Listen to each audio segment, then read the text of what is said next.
Is the Republican Party protecting liberty or policing identity to feel comfortable?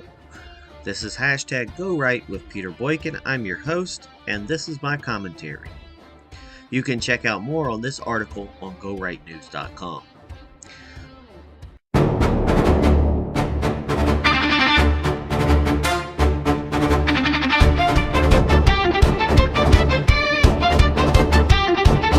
This isn't left. This isn't right. This is liberty under a spotlight.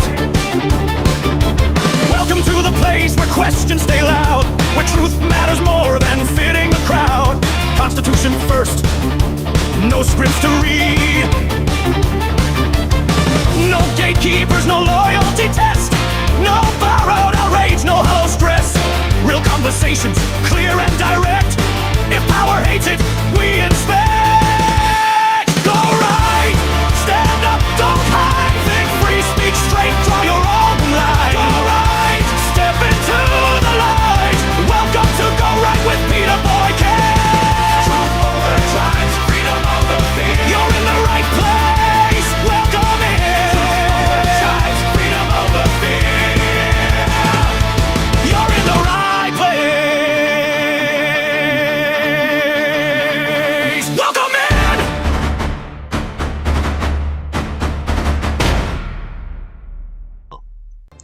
A constitutional republic does not survive by demanding silence from those who expose its contradictions.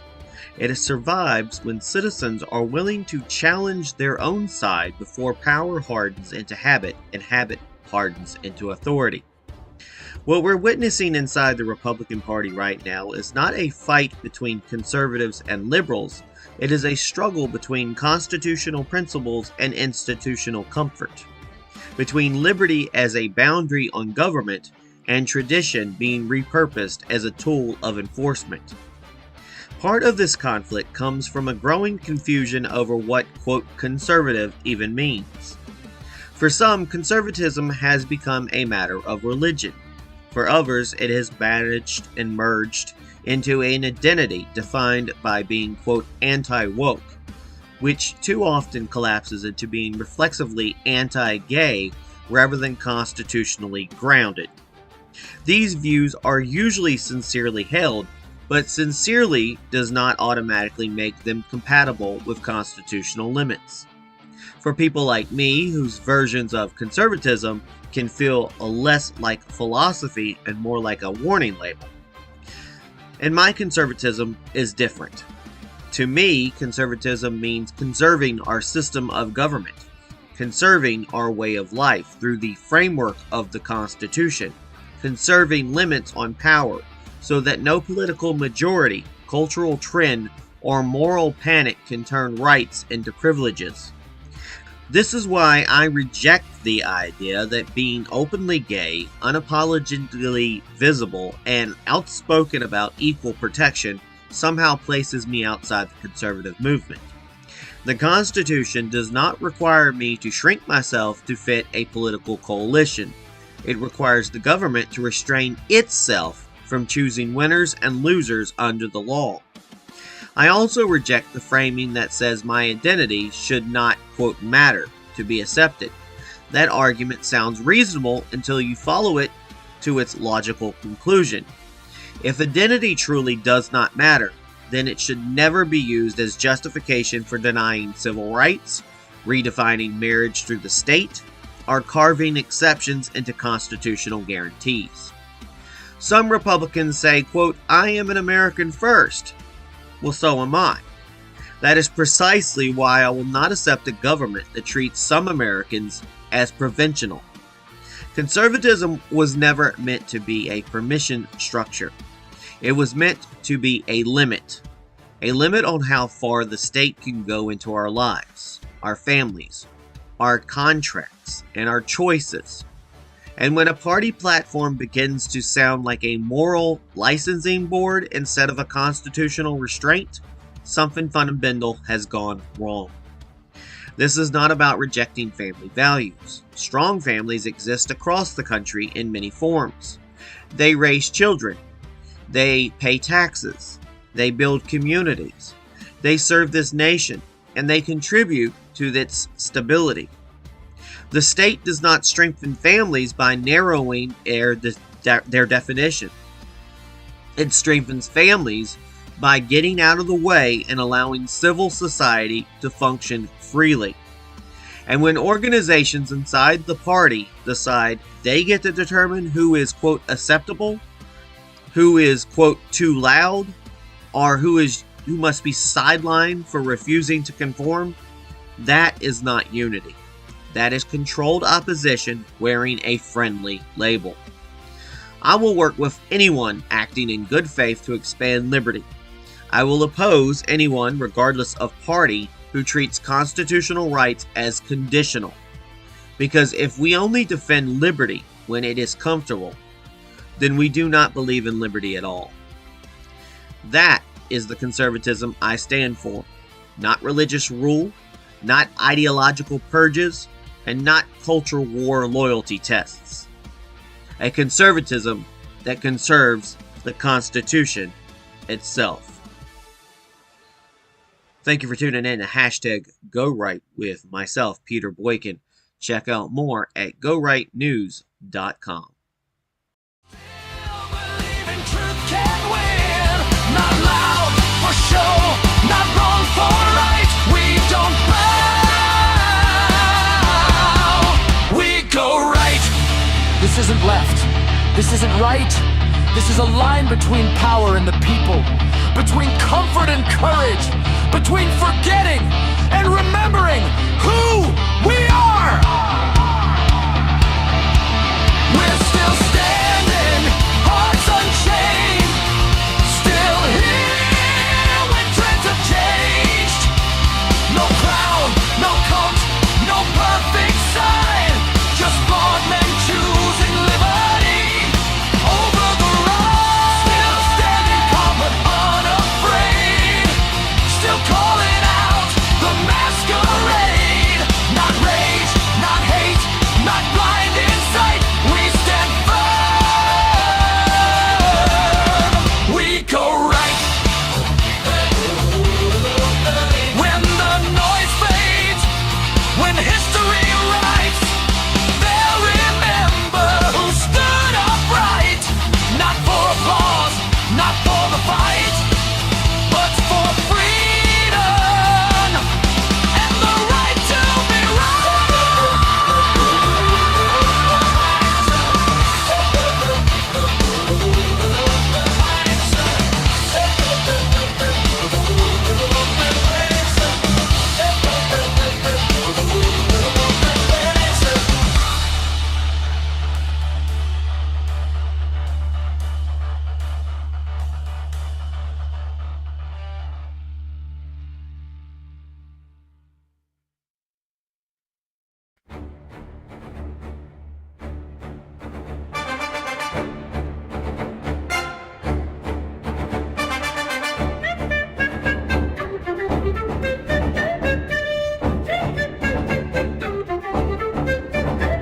There's a lie we keep telling ourselves at night, that the threat wears blue and not red or white. We point at the noise, blame the other side, while locking our doors from the inside.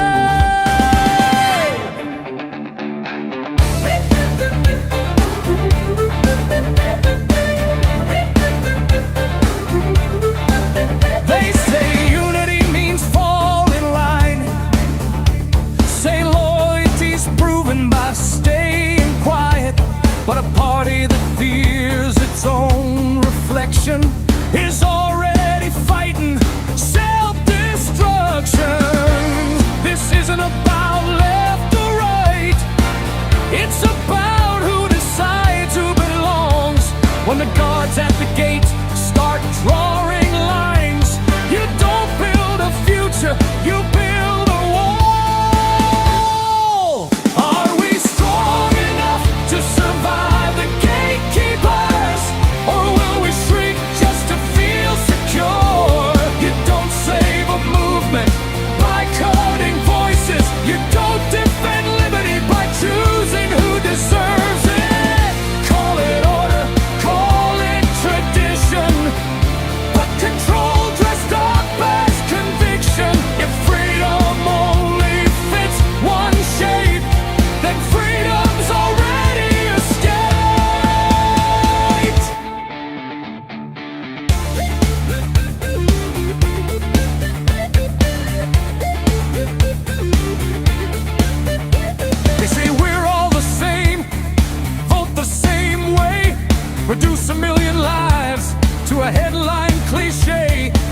numbers don't lie, and silence won't hide that Americans don't check identity at the ballot line. Some of us chose country before cult, chose the Constitution when both sides default. Not mascots, not props, not trophies to hold, just citizens tired of being told that representation means permission, that you speak only when approved, but rights don't come from organizations, and truth doesn't need their rules. Are we strong enough to survive the gatekeepers who claim the banner but narrow the door? You don't grow a party by purging believers. You don't win elections by ignoring millions more. They call it purity, call it defense, but exclusion always breaks what it claims to protect. If liberty's real, it must apply, even when it's inconvenient to the tribe.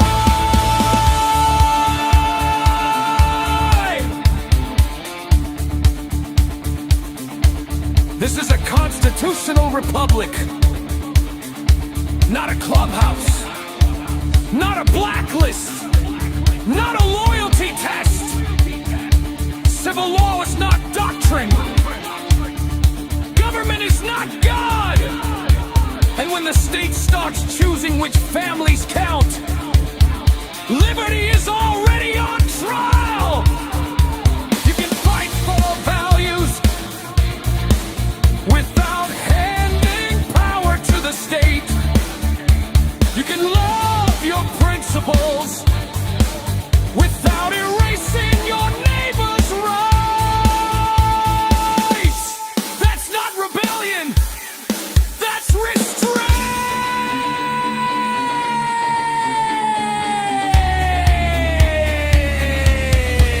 Are we strong enough to survive the gatekeepers, or addicted to comfort and control? If rights depend on who's in favor, then none of them are truly alone. You don't defend the Constitution halfway. You don't protect freedom by fear. The party that learns to hear dissent is the party that outlives the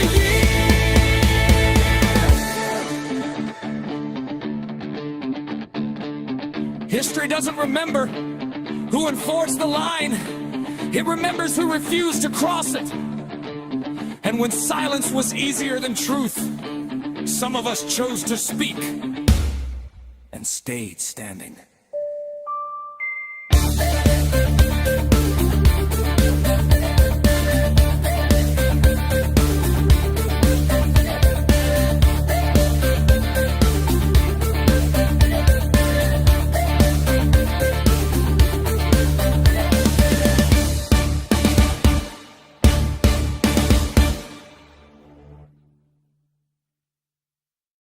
Remember, we fight for what's right because it's time to go right.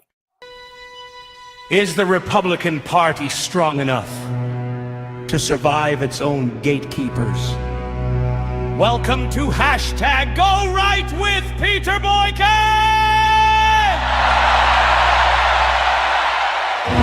This is where we talk honestly about conservatism, constitutional limits, and the uncomfortable conversations that parties avoid when they stop listening.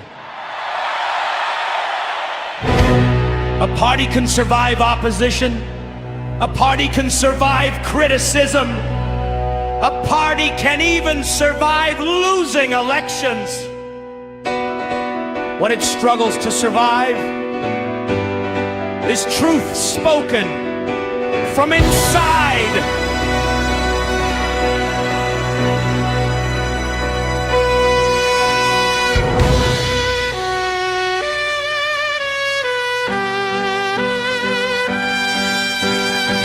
Peter Boykin Boykin leads one of the largest national networks of gay conservatives, moderates, independents, and Trump supporters in the country that operates independently of log cabin Republicans.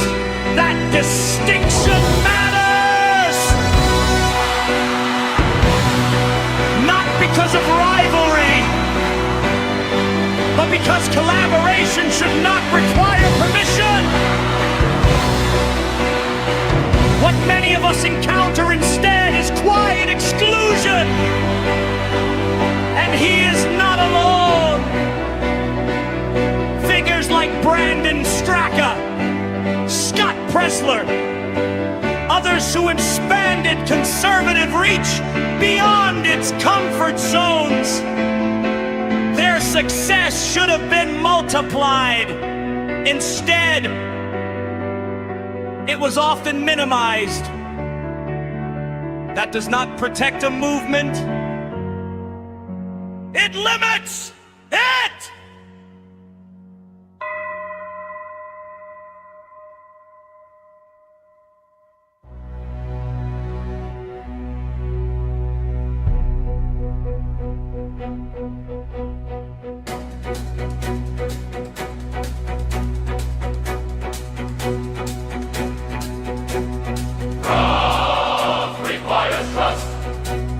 Trust requires openness.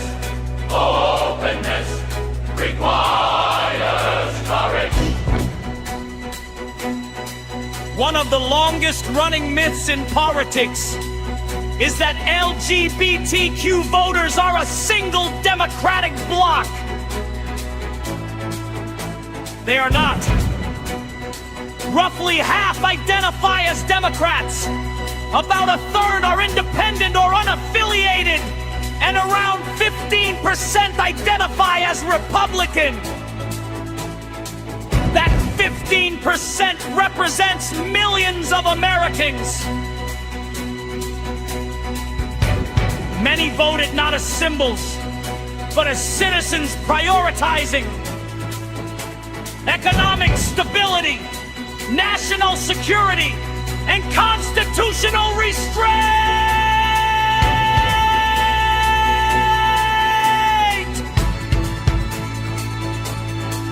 They did not vote because the party was flawless.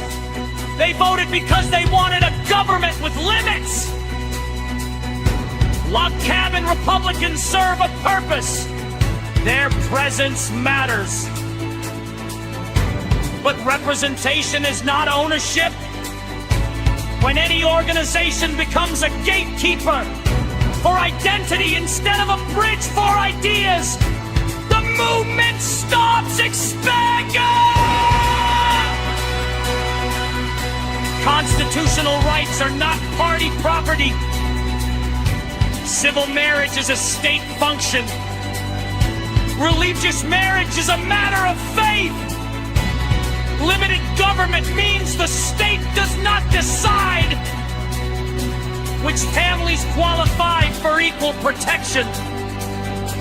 You can support families without owing the state to exclude.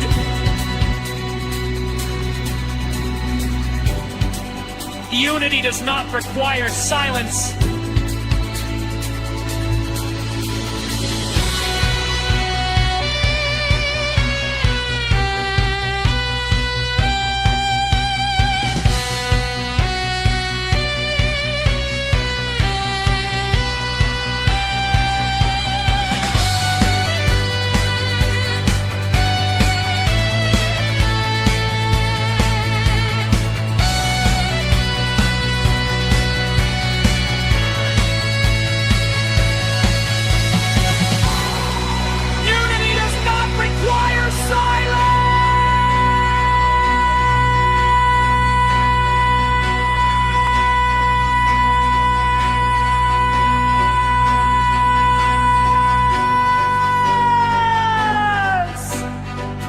Does not require uniformity.